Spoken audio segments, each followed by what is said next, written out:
Assalamualaikum warahmatullahi wabarakatuh. Kita kembali lagi ketemu di acara Bitalk, Banjarmasin Pos bicara apa saja. Dan kali ini kita kembali ke Kabupaten Banjar, namun kali ini kita di Dinas Pendidikan Kabupaten Banjar. Dan pada saat ini kita juga langsung bertemu dengan narasumber, dengan Kepala Dinas Pendidikan Kabupaten Banjar, yaitu Hajah Liana Penny STMS. Selamat siang, Bu. Selamat siang. Selamat siang. Ibu Liana kali ini juga didampingi oleh Kabid Bina PAUD Pendidikan Non-Formal atau Kesetaraan, yaitu Ibu Arlisa Mayasari SLMM. Akrab dipanggil Ibu Lisa ya, Bu? Iya, betul. Selamat siang. Selamat siang. Dan kita ingatkan terlebih dahulu bahwa acara kita ini bisa dilihat di YouTube Banjarmasin Post News Video, di Instagram Banjarmasin Post, dan di Facebook Bipos Online. Kali ini kita di Distrik Banjar, ketahui bahwa Distrik Banjar cukup luas kawasannya, dan juga masalah pendidikan merupakan masalah yang cukup krusial dan juga mendapat perhatian dari pemerintah Kabupaten Banjar yang cukup luas. Dan namun tidak sedikit juga berbagai prestasi diraih oleh Dinas Pendidikan Kabupaten Banjar, dan bagaimana kita ketahui kiprah-kiprah Kabupaten Banjar mengusahakan sehingga pendidikan di Kabupaten Banjar bisa tercapai sesuai dengan keinginan, dan mungkin di tahun-tahun mendatang akan lebih baik lagi. Kita buka aja, Bu, sedikit pertanyaannya, Bu. Mungkin selama ini kan bagaimana, Bu, peran pendidikan, Dinas Pendidikan untuk pencapaian visi dan misi di pemerintah Kabupaten Banjar, Bu? Iya. Dinas Pendidikan Kabupaten Banjar ini mengampu pada misi yang pertama, yaitu peningkatan kualitas hidup dan kualitas sumber daya manusia. Kita ingin meningkatkan daya saing setiap penduduk di Kabupaten Banjar, yaitu melalui sektor pendidikan. Ya, memang di zaman sekarang ini kalau ingin bersaing, kita harus memiliki tingkat pendidikan yang sangat baik. Oh iya, Bu, inggih. Karena pendidikan ini kan juga sangat penting ya, Bu, ya, dan Betul sekali. anggarannya juga cukup banyak, dan mudah-mudahan ini bisa membantu pendidikan di Kabupaten Banjar lebih baik lagi, Bu. Iya, Bu, betul. kemudian, Bu, bagaimana kinerja Dinas Pendidikan sendiri, Bu, untuk mewujudkan misi dan tujuan tersebut, Bu? Iya, dalam mewujudkan misi tersebut kita ada dua sasaran, yaitu yang pertama adalah meningkatnya akses pendidikan, dan yang kedua adalah meningkatnya kualitas pendidikan. Akses dan kualitas pendidikan ini bisa dilihat dari angka rata-rata lama sekolah, kemudian juga harapan lama sekolah, serta angka kelulusan dari SD dan SMP. Untuk angka kelulusan SD dan SMP ini, kita untuk SD sudah mencapai 99,74%, dan untuk angka kelulusan SMP alhamdulillah sudah mencapai 100%. Sedangkan untuk rata-rata lama sekolah adalah kita sudah mencapai 7,94. Ini artinya bahwa rata-rata penduduk di Kabupaten Banjar itu baru rata-rata ada di bangku sekolah SMP kelas 2.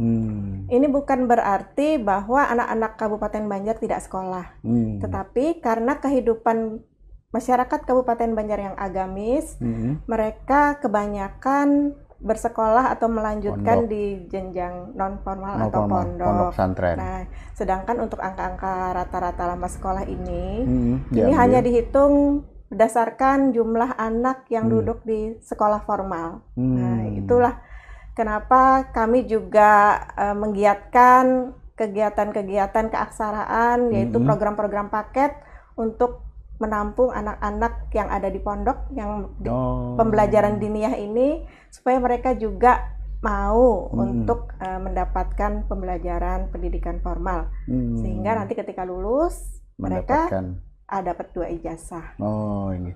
Berarti, Bu, kalau kalau dilihat dari pencapaian ini kan, Bu, kelihatannya kan terjadi terus peningkatan nih, Bu. Iya. Ya, sampai di 2023 kan, Bu, sudah terlihat. Nah, ini untuk 2024 sendiri bagaimana nih, Bu, rencana ke depannya juga? 2024 kita semakin banyak bekerja sama dengan pondok-pondok pesantren. Ini diampu oleh bidang PAUD. Ya, bidang PAUD ini juga mencakup bidang kesetaraan.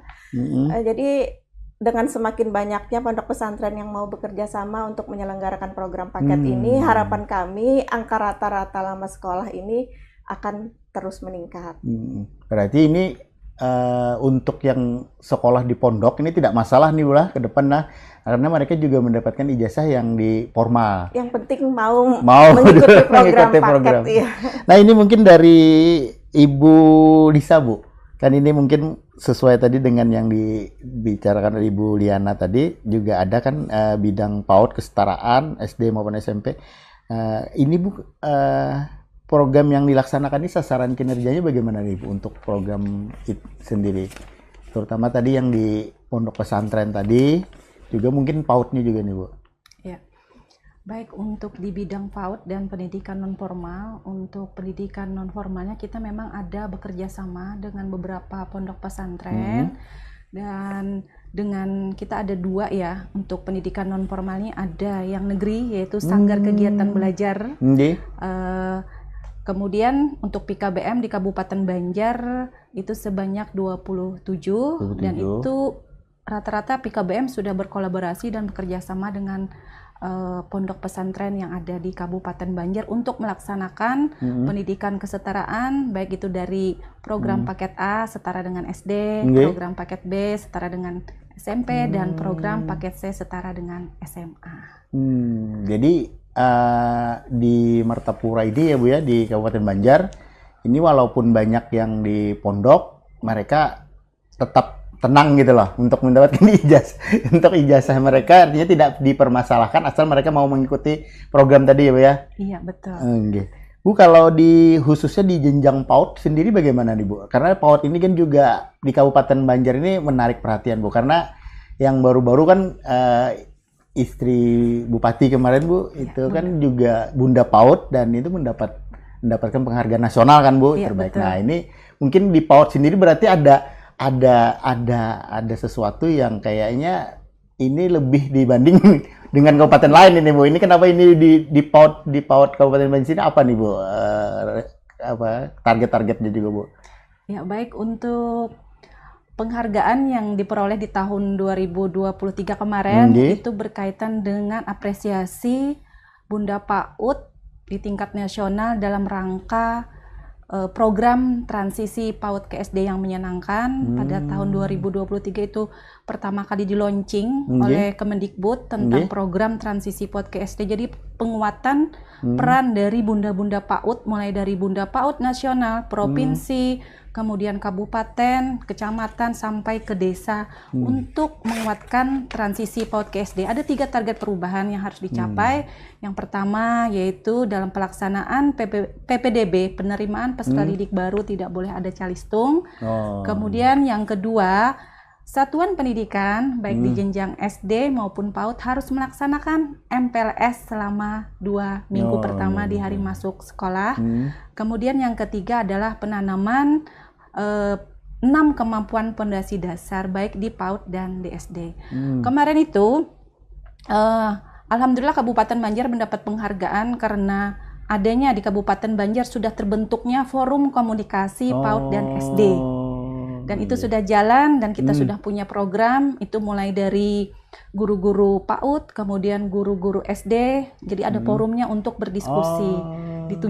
Kemudian didukung oleh Bunda PAUD. Kemudian Bunda PAUD Kabupaten Banjar juga melakukan komitmen bersama dengan Dinas Pendidikan, kemudian dengan Kemenak. Jadi program transisi PAUD ke SD ini bukan hanya tugasnya Dinas Pendidikan saja, tapi juga perlunya ada dukungan dari Kementerian Agama. Kemarin sudah ditandatangani dan untuk Pokja Bunda PAUD-nya juga jalan aktif, jadi berkolaborasi bersama-sama. Ada beberapa juga inovasi-inovasi yang sudah dilakukan dari Bunda PAUD beserta Dinas Pendidikan. Jadi biasanya kan Bu sering kan antara Disdik dengan Kemenak nih kan agak sulit nih gabung nih Bu, kolaborasinya agak susah kan biasanya. Nah kalau ini kan sudah ketemu nih Bu lah, sudah ada komitmen bersama. Jadi untuk PAUD-nya sendiri sudah jalan nih Bu ya? Iya. termasuk di kesetaraan tadi Pak. Nggih. Kalau di iya. kesetaraan kan yang pondok-pondok diniyah ini nah, berada di bawah iya. binaan Nggih, Kemenak. nggih, nggih, Nah, nggih. Itu dengan Kemenak adanya pula. kolaborasi kita dengan Kementerian Agama, harapannya angka rata-rata lama sekolah Ya. kita juga ikut meningkat. Dan memang angka rata-rata lama sekolah ini perlu waktu untuk mencapainya, karena dia dihitung dari jumlah penduduk usia 25 tahun ke atas yang gitu. Jadi apa yang kita upayakan tahun ini belum tentu tahun depan udah langsung ada hasilnya. Tapi ditunggu sampai anak ini sampai usia 25 tahun barulah bisa dihitung dia bersekolah berapa lama. Tapi untuk di Kabupaten Banjar ini alhamdulillah nih Bu, yang biasanya agak bersinggungan antara Kemenak ini kan biasanya itu urusannya Kemenak, ini urusannya distrik, ternyata ya akhirnya bisa sama-sama jalan bareng gitu ya. Insya Allah. Alhamdulillah ini Bu. Alhamdulillah. Iya, Bu, dalam pengelolaan pendidikan sendiri Bu, mungkin ketersediaan sarana-prasarana yang memadai ini kan menjadi tidak bisa sesuatu yang kita abaikan nih Bu. Betul. Nah, ini upaya dari distrik sendiri Bu, bagaimana nih Ibu Liana untuk kebutuhan sarana prasarananya nih Bu? Iya. Jadi kalau memang ingin membuat suasana sekolah nyaman, tentu kita harus membuat keadaan yang aman dulu ya di sekolah. Sekolah yang aman tuh tentu yang sekolahnya bagus, sarana prasarananya terpenuhi, tidak rusak. Nah, ini sejak 2023 sampai 2024 sudah 200 lebih bantuan yang diberikan kepada satuan-satuan pendidikan kita, mulai dari jenjang PAUD, SD, dan SMP. Baik berupa rehabilitasi sekolah, kemudian juga rehabilitasi ruang penunjang lainnya seperti perpustakaan, laboratorium, ruang guru, UKS, dan lain sebagainya. Juga pembangunan ruang-ruang yang baru seperti unit ruang kelas baru, kemudian juga perpustakaan. Kita kan sedang menggiatkan literasi ya, jadi termasuk juga pengadaan bukunya kita laksanakan untuk semua jenjang. Jadi sarana prasarana memang keterbatasan dana memang ada Bu ya, tapi kita upayakan tetap maksimal. Kita upayakan tetap maksimal dengan berbagai sumber daya termasuk dana dari pusat seperti dana alokasi khusus. Bu, kalau Kabupaten Banjar ini kan luas kan Bu, lumayan, dan sekolahnya banyak ya. Beda mungkin dengan kabupaten atau kota tetangga ini kan istilahnya. Ini kan besar gitu loh kan Bu. Ini gimana nih Bu triknya juga, artinya yang apalagi kan kalau kita lihat ada yang di Paramasan itu kan kalau kita lihat di peta itu sebenarnya kan lebih layaknya di daerah Kandangan kan Bu, HSS ini. Jalan-jalan sana kan lebihnya. Tapi kan ini walaupun jauh kan tetap diperhatikan. Nah, ini gimana nih Bu, kita yang jauh-jauh, Ibu memberikan dari distrik sendiri bagaimana perhatian ke pendidikan ke sana Bu? Karena kalau ulun juga pernah kayak ke Galam Raba seperti itu, kemudian ke Alo-Alo, kan banyak kendala ini Bu, bukan hanya masalah artinya pembangunan, tapi juga mereka kayak air susah di sana juga. Tapi tetap pembangunan sih saya lihat memang tetap jalan Bu kan memang ini. Nah, ini bagaimana nih Bu istilahnya untuk yang di daerah-daerah, kalau di daerah kota kan mungkin lebih enak kan. Nah, daerah jauh ini bagaimana nih Bu? Ibu untuk perhatian juga. Untuk pembangunan sarana prasarana kita lakukan pemerataan Mas. Artinya tidak ada perbedaan sekolah yang jauh. Kita kan sangat luas ya Kabupaten Banjar. Ada daerah gunung, ada Aranio yang harus nyebrang 2 jam gitu. Kemudian ada daerah pesisir, alu-alu. Tapi kita tidak membeda-bedakan itu. Siapapun anak di Kabupaten Banjar berhak untuk mendapatkan pendidikan yang layak, termasuk sarana dan prasarananya. Jadi pertama tentu kita lakukan pendataan. Data utama tetaplah data Dapodik. Data Dapodik. Di sana sudah ada data sarprasnya. Selain itu, untuk lebih memastikan, kita ada laporan bulanan dari sekolah, baik itu tentang sarprasnya, PTK-nya, atau siswanya. Kemudian juga ada data yang memang konsultan kami langsung ke sekolah-sekolah. Nah, berdasarkan data tersebut, lalu kita olah data, kita prioritaskan mulai dari sekolah yang rusak berat, yang paling membutuhkan, yang sangat urgent dan tidak dapat ditunda lagi. Jadi kita prioritaskan yang sangat berat, baru kemudian yang berat, baru yang ringan. Kemudian termasuk juga untuk ruang kelas baru. Ruang kelas baru kita prioritaskan untuk daerah yang padat penduduk. Karena kadang sekolah ini bilang dia perlu ruang kelas, menerima siswa banyak, tapi tidak melihat sekolah sebelahnya kekurangan siswa. Seharusnya itu diratakan dulu. Kalau memang masih tidak tertampung, baru kami berikan ruang kelas baru. Jadi jangan kecewa dulu nih yang di daerah-daerah, karena ada asas prioritas juga kan Bu ya. Iya. Karena kalau bisa tuh memang ditolong langsung nih Bu ya. 1 tahun selesai. Kayak sulap ya loh. Tapi kan banyak proses yang harus dilewati untuk bisa membangun atau menambah ini. Ada sangat prioritas dulu, dilihat dari kerusakannya seberapa parah juga Bu ya. Ya. Dan untuk mungkin perbincangan kita juga semakin menarik nih Bu nanti, tapi kita ada jeda iklan berikut dulu Bu. Download Tribun X sekarang, menghadirkan lokal menjadi Indonesia.